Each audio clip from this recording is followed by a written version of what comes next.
शरदाच्या चांदण्यात अजित आमचं गाव आहे. शरदाच्या चांदण्यात अजित आमचं गाव आहे. सोनेत्रातील स्वप्न इथे सध्या उतरत आहे. ताई दिशात घुमतो तो फक्त काटेवाडीचाच आवाज आहे. काटेवाडीचाच आवाज आहे. नमस्कार, मी देवश प्रज्ञा लखन पाथरकर, जिल्हा परिषद प्राथमिक शाळा काटेवाडी, इयत्ता दुसरीचा विद्यार्थी. विषय मांडत आहे जागता राजा अजितदादा पवार. मित्रांनो, वरील काही ओळींवरून आपल्या लक्षात आले असेल की माझे गाव आहे पुणे जिल्ह्यातील बारामती तालुक्यातील काटेवाडी. माझे गाव म्हणजे कर्मयोग्यांची कर्मभूमी, धर्मयोग्यांची धर्मभूमी. अशा या कर्मयोगी धर्मयोगी भूमीमध्ये अनेक नवरत्ने जन्माला आली आणि यापैकी बाबांना कशी सोने म्हणजे आमचे लाडके अजितदादा पवार साहेब. कठोर शिस्त, स्पष्ट वक्तृत्व, धडाडीचे नेतृत्व, सर्वस्पर्शी कर्तृत्व, जनसामान्यांशी जुळलेला अनमोल नातं. कधी तिखट प्रहार, कधी हास्य खळखळत, आजवर त्यांनी परतून लावले संकटाचे कित्येक प्रहार. आव्हानांना पूर्ण उतरतात लढवय अजित पवार. अशा राजकारणातील दादा व्यक्तिमत्वाला विनम्रते अभिवादन करून मी माझ्या विषयाची सुरुवात करतो. अलीकडच्या राजकारणात दिलेला शब्द पूर्ण करण्यासाठी प्रसंगी नुकसान सहन करतील, टीका आणि टोकाचा विरोध सहन करतील, पण दिलेला शब्द पाळणारच. असे नेते बोटावर मोजणे इतकेच आहेत. बोले तैसे चाले त्याची वंदाळी पावले.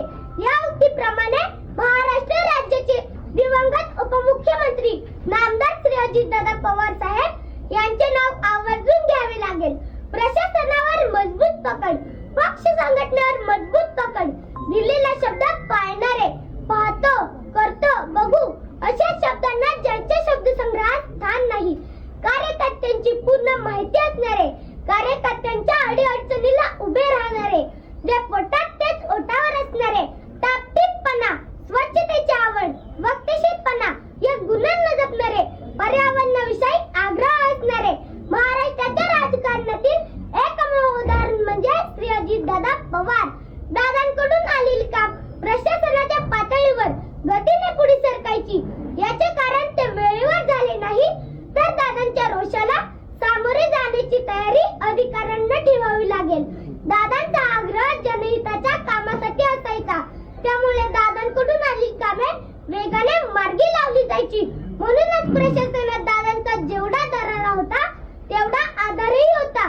दूरदृष्टी, धडाडी, अचूक नियोजन, अचूक धोरण, अचूक निर्णय क्षमता यांच्या जोडीला माणुसकीचा ओलावा जपणाऱ्या या सामर्थ्यवान नेत्याच्या रक्तात फक्त आणि फक्त विकासाचे ध्येय भिनलेले होते.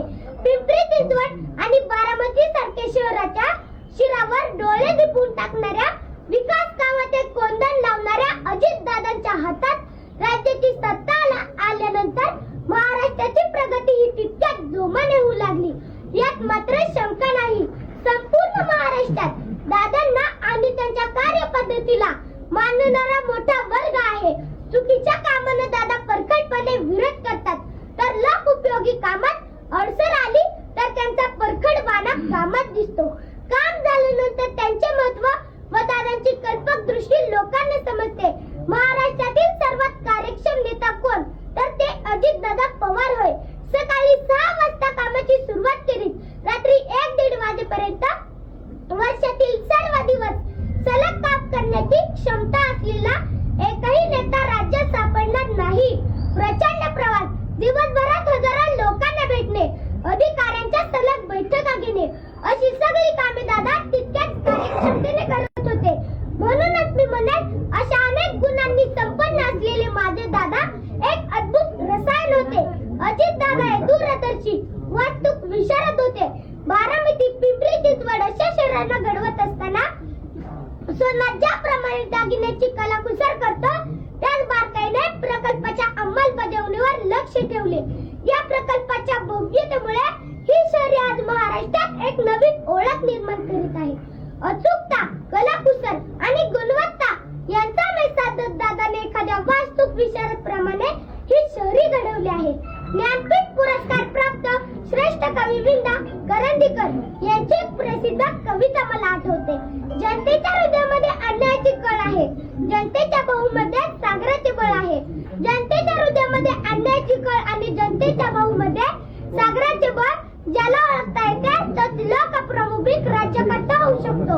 राज्यकर्त्याचे हे गुण लक्षण ज्याला यथार्थपणे लागू पडले असे राजकारणातील एक नाव म्हणजे श्री अजितदादा पवार, महाराष्ट्राचे माजी मुख्यमंत्री वसंतदादा नाईक यांच्यानंतर महाराष्ट्राच्या राजकारणात दादा म्हणून मिरवण्याचा मान मिळाला तो फक्त अजितदादांनाच. आपला स्पष्ट वक्तव्यपणा आणि सडेतोड वक्तृत्वाने महाराष्ट्राला हलविणारे दादा हे माझ्यासाठी आणि उभ्या महाराष्ट्रासाठी कायमच आदराचे स्थान असतील. आम्ही त्यांच्याकडे आदर्श म्हणून पाहतो. म्हणूनच अजितदादांच्या बाबतीत म्हणावे लागेल, you can love him, hate him, but you can't ignore him. तुमच्यासारख्या आणि माझ्यासारख्या असंख्य व्यक्तींचा आदरवड असलेल्या दादांना माझ्या शब्द रूपातील श्रद्धांजली मी पुढील काव्यात व्यक्त करतो. हिमालयही तरतर कापतो जेव्हा सह्याद्री उभी राहते, वादळांनाही थांबावे लागते जेव्हा सिंह चालू लागतो. जेव्हा नेतृत्व दादांकडे येते तेव्हा महाराष्ट्र सुद्धा वेगाने दौडू लागतो. महाराष्ट्र सुद्धा वेगाने दौडू लागतो. जाता जाता एवढेच म्हणेन, बलशाली हुआ महाराष्ट्र नवा, अजित दादांचा मुख्यमंत्री व्हावा. या माझ्या स्वप्नप्रमाणे महाराष्ट्रातील दादांवर प्रेम करणाऱ्या तमाम चाहत्यांच्या मनातील अर्धवट राहिलेले स्वप्न मनाशी कवटाळून तुम्हा सर्वांचा निरोप देतो. जय हिंद, जय भारत, धन्यवाद. पुढे लिहिलंय दादा कारोटे आपल्याकडे